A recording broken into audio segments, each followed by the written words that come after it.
short code generation dropped from 1,000 per second to 0 during a marketing campaign. The entire shortener stopped accepting new links. The root cause? A single auto-increment column in one database. Here's exactly why. Welcome to TheCodeForge.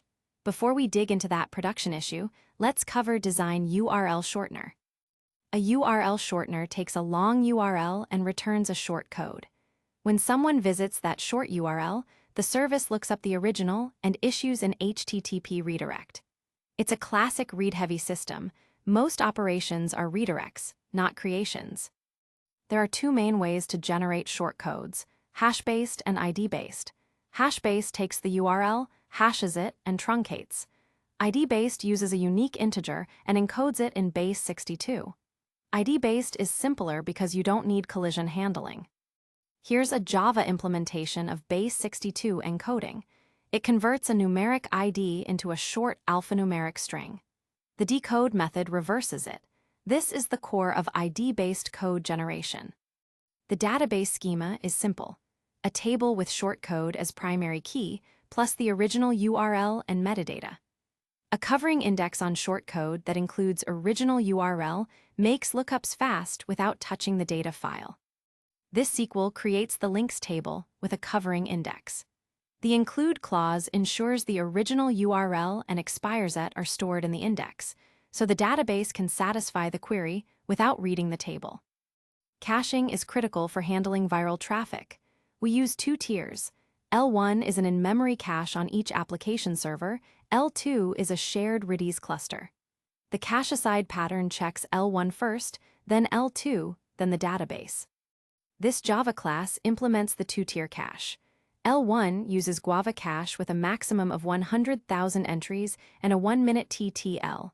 L2 uses Redis with a 24-hour TTL. On a cache miss, the caller falls back to the database.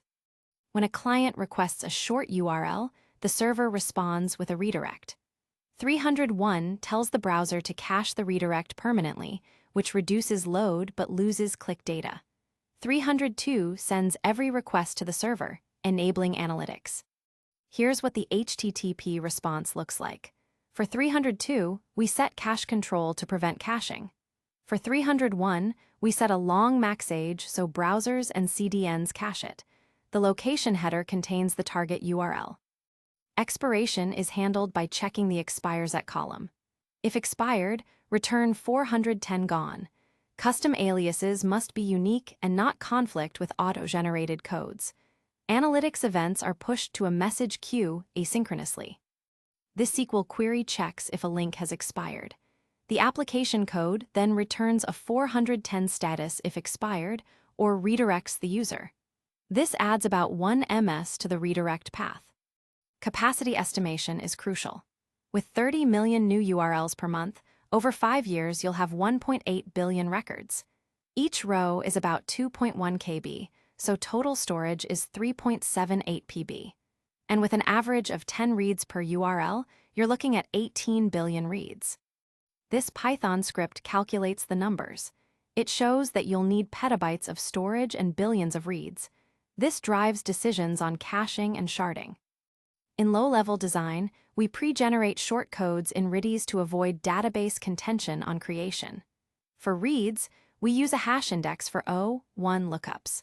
This decouples ID generation from the write path. This code pre-generates 10,000 short codes in Redis. When a user wants to shorten a URL, we pop one from Redis and insert into the database. If there's a collision, we retry. This avoids the auto-increment bottleneck. The core functional requirements are just two endpoints, one to create a short URL and one to redirect. Everything else like analytics and custom aliases is secondary. Start simple. This is a minimal Python implementation. It uses a counter and base 62 encoding. Note that this is not production ready because the counter is in memory and not distributed. Non-functional requirements are critical. Redirects must be under 50 ms, availability at 99.99%, and writes must be durable. This means using replicated databases and aggressive caching. This service checks cache first, then database. It logs a warning if latency exceeds 50 ms. The comment warns about cache stampedes when a hot key expires and many requests hit the database at once. To scale to billions of redirects, shard the database by short code hash. Use consistent hashing to minimize reshuffling. Cache 99% of reads. Use distributed ID generation like Snowflake to avoid a single point of failure. This sharded service uses MD5 hash to determine which shard handles a request. It then checks the cache for that shard, then the database. Virtual nodes help distribute load evenly when adding or removing nodes. The complete flow: on creation, write to database first, then cache. On redirect, read from cache first, fall back to database. Analytics events are sent to a message queue asynchronously to avoid blocking the redirect. This fast API endpoint implements the redirect. It checks cache first, then database. If found in database, it populates the cache with a 1-hour TTL. Note: never write to cache before database or you risk dead keys. This is the same issue we highlighted at the start. Here's exactly why that happened. The system used a single database with an auto-increment column for ID generation.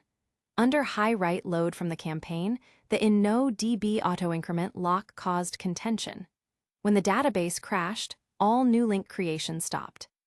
The fix was to replace the auto-increment with a distributed ID generator using Snowflake-like IDs. Each worker generates IDs independently without coordination.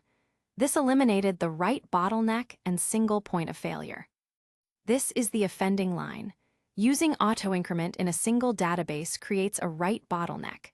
Under high load, the table-level lock causes contention and can bring the system to a halt. Without caching, every redirect hits the database. A viral link can cause a 100x spike in database load, leading to slow queries and timeouts. Always implement at least a Redis cache layer. Using 302 for all links means every request goes to your origin servers. This increases infrastructure cost and latency. Use 301 for permanent links after a grace period to offload traffic to CDNs. The article recommends Snowflake-like IDs but omits a key detail. Snowflake IDs are time-based and can collide if the clock on a worker node jumps backward, e.g., NTP sync. To handle this, implement a clock sync check that pauses ID generation until the clock catches up, or use a sequence number that resets on timestamp change. The article mentions pre-generating short codes in Redis, but doesn't show the code. Here's a concrete implementation using a Lua script to atomically pop an ID from a Redis list and insert into the database, ensuring no duplicate consumption. The article warns about cache stampedes, but doesn't provide a concrete mitigation. Use probabilistic early expiration, e.g., xfetch algorithm, where each cache read has a small chance of triggering an early refresh before the key expires, spreading the load and preventing a thundering herd. To debug redirect issues, use curl to check headers and status. Use Redis CLI to verify cache keys. Measure latency with curl's timing options. Check Redis latency to identify if it's a bottleneck. Let's run through some common interview questions. How to generate unique short codes in distributed system. Use Snowflake IDs encoded in base 62. Handle 1M requests per second for viral link. L1 cache on each server. L2 Redis content delivery network with 301. Difference between 301 and 302. 301 caches permanently. 302 enables analytics. And a few frequently asked questions. What is a URL shortener? Maps long URL to short alias and redirects. Can I use hashing for short codes? Yes, but collision risk and non-deterministic. How to handle custom aliases? Use separate namespace or prefix.